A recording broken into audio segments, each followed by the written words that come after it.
I really wonder when I will get past this. I 24M and my fiancé 25F have been together for 6 years. I proposed to her during COVID and she was actually having her affair when she accepted my proposal. Why would anybody do that? Why would someone accept a marriage proposal from one person while sleeping with somebody else? Anyway, this is a long post. I have been typing it out for weeks. It's therapy for me in a way. Not really looking for any advice, just trying to empty myself out somewhere. Tell someone, even if it's just strangers on the internet. I'm a pretty awkward guy. I've never been big with the ladies, but when I met my fiancée, let's call her Bess, I was head over heels in love within a minute. I had never been in love before, but I knew she was the one I wanted to spend my life with as soon as I met her. For some reason she seemed to really like me as well, and we were talking about kids and moving in together by the end of the week. The time up until D-Day was great, at least it was for me, obviously couldn't have been that great for Bess. One day, I happened to see a glimpse of a message on her phone that made me pause. I laid awake that night and got up while she was sleeping and went through it. I am very comfortable with technology. I actually make a living through some mobile apps I made. I'm not super rich, but I could comfortably take a year off without suffering any long-term economic consequences. Anyway, I didn't find anything absolutely conclusive, but I did find a lot of suspicious stuff like deleted messages. She also had a Snapchat contact with an icon that indicated a lot of interaction. There were also some pictures of a guy I didn't recognize. So I installed spyware to monitor her mobile. I just did a Google search and selected the most expensive service I could find. I could even turn the camera and microphone remotely. The next day Bess was supposed to go on a 5-day business trip. She works in sales, so this wasn't necessarily something that was strange for her. But as soon as she was out the door, the messages started going back and forth. I was devastated. I vomited several times. I just couldn't believe what I was reading. For a long time I refused to accept what it meant. I became obsessed and started going through everything I could get access to. I found out their affair had started more than 2 months before I proposed to her.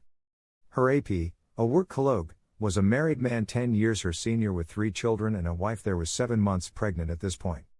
The final insult that day was when I could hear them in action in the hotel room. They profess their love for each other, badmouth me and his wife. They talk about running away and starting a new family. I was totally distraught. I had no idea what to do.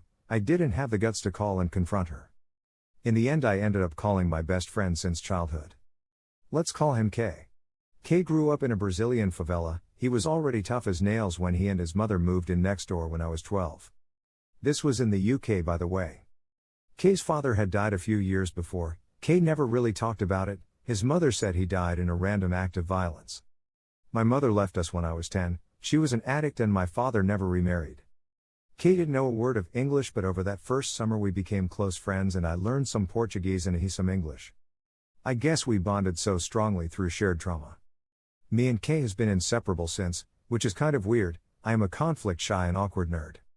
K is very popular and not afraid of anything, unlike me. K is not big or muscular or anything like that, he's just damn tough. Everybody loves K. In high school someone planned a surprise party for him and 250 people showed up. I can probably count my friends on one hand, and 3 of them are more people I know than actual friends. I told K everything, showed him the messages and the emails I managed to uncover. He was silent for a long time. He told me that he couldn't give me any specific advice because this was something I had to deal with. I had to deal with this the way that was right for me. He then proceeded to remind me about a girl he had been with that had cheated on him. He went nuclear, he exposed her to family friends and went no contact. I had no idea what to do. K's suggestion what's the only thing I had, so I told him that I wanted to do with something like that to Bess. For the next few days we packed all her stuff, drove it to a storage unit, changed the locks on my apartment and prepared to pick her up from the airport. Thankfully K was driving. I was actually sitting on my hands to hide how much they were shaking. Bess was all happy and laughing when she got into the car. She instantly notices something wrong with me. I just told her I wasn't feeling well. K smiled at her and told her I had a cool surprise planned for her at her parents' house. I didn't say anything, not a single word the entire trip. I tried to not let her see my face, and I faked the smile as best I could. From the moment Bess got into the car, the rest of the day seemed like it played out in slow motion. I had already talked to her parents the day before and told them we were coming by. I told them I had the surprise announcement to make. When we arrived there were hugs and smiles and I almost backed out at that point. I love her parents, they've been so good to me and always made me feel welcome. Soon Bess was sitting on the sofa in between her parents. At some point someone asked about the big surprise. Kay encouraged me to go on. I started off by telling her parents how fond I was with them and how grateful I was that they had welcomed me into their family and treated me in such a way that I always felt welcome.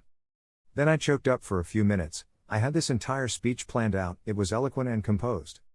I totally forgot my speech, so I just blurted it out. Bess has been cheating on me with a work colleague that has kids and his wife is 7 months pregnant. The engagement is off, the wedding is off. Our relationship is over. Bess, your stuff is in this storage container. I just dropped the key on the floor. This is goodbye forever. I walked out while everyone was just sitting there silent. I heard Kay tell them that I needed time to heal and please don't contact me unless it's absolutely necessary. In the car, Kay told me to post to the Facebook group. The Facebook group where we were planning the wedding. Everybody was on there. My entire family, her entire family, friends, everyone. I posted a short message almost identical to what I told her parents and then disconnected from the group. Kay kept telling me he was proud of me, that one day I would look back at this and be happy that I stood up for myself. I was just stunned, nothing about this felt good, or real. The next planned stop was the APS wife. When she opened the door I just blurted it all out, I didn't even introduce myself. I'm pretty sure she slapped me at some point. As I gave her a thumb drive with the evidence on it, her husband comes around the corner behind her. His wife immediately started screaming. She told him to get lost and not come near her. He tried making excuses, but as soon as he took a step forward, Kay was right up in his face instantly. You heard the lady. Get out. After a bit more back and forth, he eventually packed a bag and scuttled off. Kay talked to his wife for a while. I was just trying to process my screwed up life in my mind. In the end we were invited inside. Kay called his mother and we agreed to spend the night until her father could arrive the next morning to pick her up. She was scared her husband will turn back up and she did not want to be alone. Inside I was treated like I had turned invisible. No one saw me or noticed me. I just sat there crying silently. I understand she was in a much worse situation than me. I was not married and did not have kids. Still I was breaking inside that nobody even looked at me. At some point they all fell asleep. I still sat there crying. I decided that I was going to just end it. I started looking for pills but I couldn't find any. In the end I got a long knife and I planned to just stab myself through the heart with it. I held it towards my chest with both hands and when I took a deep breath the knife went under my rib cage and penetrated about a centimeter. It hurt like hell. I sat there for a while watching the knife with the bloody tip. I have no idea how long I stood there. In the end I left the knife on the table and went back to my chair. There I sat crying for the rest of the night. I just couldn't get my head around what's happening. Her father arrived 5:30 in the morning. I opened the door to let him in. I was covered in blood. He was amazingly calm, considering how I looked. He calmly asked me some questions and if I was okay. I mumbled some gibberish. He went inside to find his daughter while I just stood there holding the door. Shortly after Kay came out to talk to me. I stared at him for a minute, then I just passed out. I woke up in the hospital. It's 3 months ago now. Kay stayed with me the first few weeks after our return home. He was scared I was going to off myself again. I haven't talked a word to my ex-fiancée. I changed my phone number, I blocked her email address and all access on social media. She has come to my door a few dozen times. She talks through the door. Sometimes she talks 4 hours. She talks about how sorry she is. She begs for forgiveness. She has told me that she has broken it off with the AP, that the APS wife is divorcing him, that she's been fired because the APS wife reported them to HR. When she comes I just sit right inside the door. I listen to her and cry. I know it's really F up. I'm just torturing myself. I haven't responded to her yet. She's told me that she could see the door move when I leaned against it, so she knows I'm there. I haven't healed anything. I still love her like crazy, but my heart and soul is just too damaged. I am full of anger, hatred and shame. I know I can never go back to her. It would totally destroy what little self-esteem and self-respect I still have. The confrontation at her parents' place, telling the APS wife, it gave me nothing to feel better about. If anything, I regret not just walking away.